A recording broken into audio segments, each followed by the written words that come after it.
We can move on to Move offensive on. player of the yeah, year. let's move on to We can start let's do offensive player of the year. before we go to the rookies. Sure. I'll go ahead and lead it off. For me, I personally have bet on two players.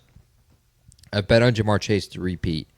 I think the position he's in, nothing has changed in Cincinnati. They're going to have to rely on him arguably more this year with the loss of Lou Anarumu, and the defense might even be worse than it was last year.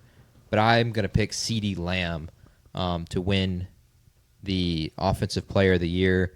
And that's kind of a long shot. That's 2,000. Plus 2,000 is his odds. But I think he's, with now even more so with the loss of Micah Parsons, he's going to get the ball a ton this year. And I'm seeing a healthy year for Dak and a healthy year for CD. And the argument against it might be like, oh, if the Cowboys are bad, like he can't win it. The Bengals missed the playoffs last year and Jamar Chase won it. So I think CD's in the same boat. I thought Saquon won it. That's what I'm looking at. Saquon won it last year? That's Yeah. what I thought, because he has that curse and the Madden curse. Okay. Then I got I that imagine wrong. I imagine Jamar was a runner up, like, and went down to the wire. Has Jamar ever won? He has not? Crazy. No. Unlucky. Well, then I've got Jamar Chase or CeeDee Lamb, but I'm still going to pick CeeDee Lamb. Yeah. Kind of the same, similar argument. I just think that he's going to put up unbelievable numbers this year. So give me CeeDee Lamb. Yeah, Sure. I wasn't trying. I wasn't You're good. like fact checking you. I was actually looking up. I was curious the last time a running back won it because I have a running back winning it. I've got Jahmyr Gibbs winning it, which will be the third running back in a row. Actually, we go Christian McCaffrey, Saquon Barkley, and now Jahmyr Gibbs. Gibbs' season last year was incredible, and I kind of expect him to repeat that and potentially even improve on it, even with the loss of Frank Ragnow to retirement, which was very unfortunate. And I expect the Lions to overcome that, just because the way that the head coach runs that program, I really just think that they're gonna kind of rally around each other. It's a very tight group, it seems, especially like coach, players. It all seems very tight. And also, Jared Goff is not the kind of quarterback like Patrick Mahomes or Josh Allen where he can elevate the team in the same way and really create. He relies on his weapons, but he's very good. I think he's above Brock Purdy as far as like distributing to his weapons goes, but he's not on the same tier as the elite quarterbacks. And so having a talent like Jahmyr Gibbs in the backfield, 1,400 yards, 16 touchdowns last year, 500 yards and 4 touchdowns through the air. He's a dynamic playmaker. I have him in fantasy. I expect him to have another fantastic season and win rookie offensive player of the year.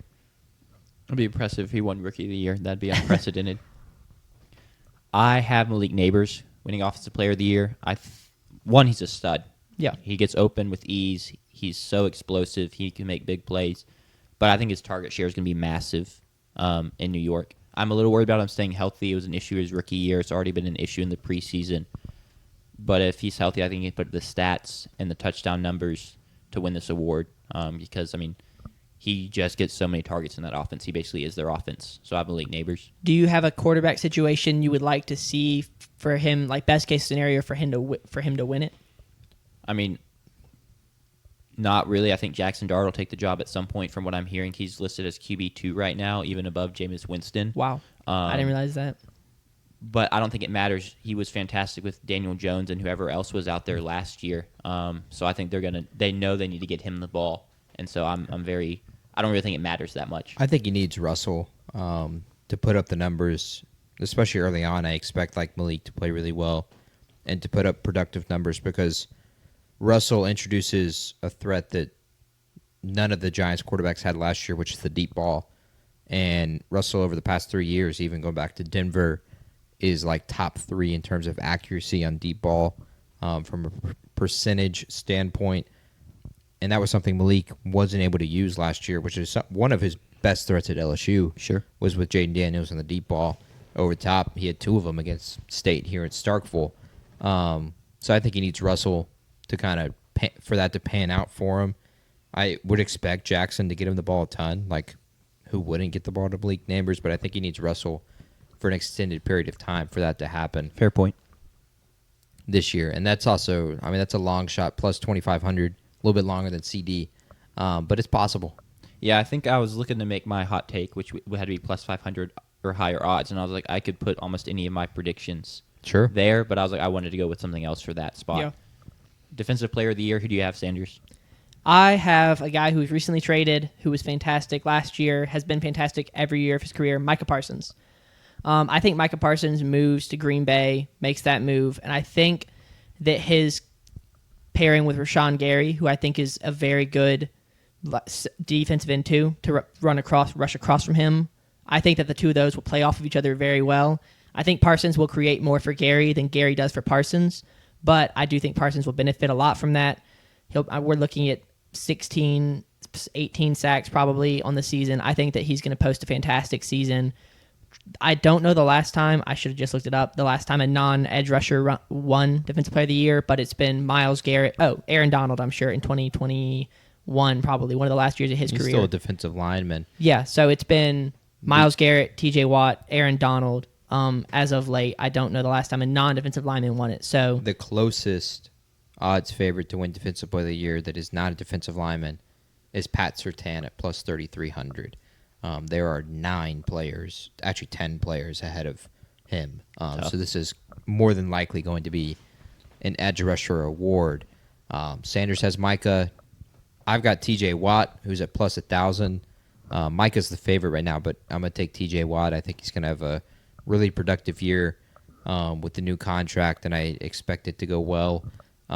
They've got some concern there with Cameron Hayward and whether or not he'll play through some contract disputes, so they're going to have to rely on TJ Watt a little bit more. But I'm going to take TJ Watt to be my defensive player of the year. Jack also has another edge rusher, the former Alabama product. Yeah, I have Will Anderson winning it. Took a step up in sacks last year from 8 to 12. I expect another step up in sacks. Plays on a good defense to win a lot of games. So I have him. He's a fantastic player. I think he can put up the stats. Going back to Micah Parsons real quick, I also feel like Parsons does almost have like a media leg up at this point because 100%. people like to rag on the Cowboys. So it's almost Yeah. like, oh, wow, they traded away some guy and he ended up and went and won Defensive Player of the Year. yeah, that is a narrative I could see being pushed pretty hard. But I love Will Anderson. He's a fantastic player. I think the odds aren't terrible for him, plus 800 or something like that. Will Anderson's just behind TJ Watt at plus 1,100. Plus 1,100, okay. So he's down there a little bit, but not out of it, and he's another edge rusher, and it basically become an edge or defensive lineman award these past couple years. So give me Will Anderson. If you're looking to make a donation, Chase Young at plus 250,000. Sorry, 250,000. Plus 200. Wow.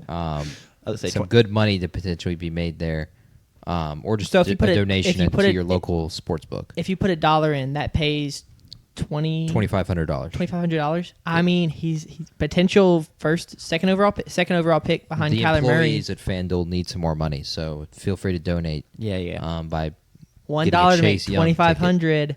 Former second overall pick seems like a good bet to me.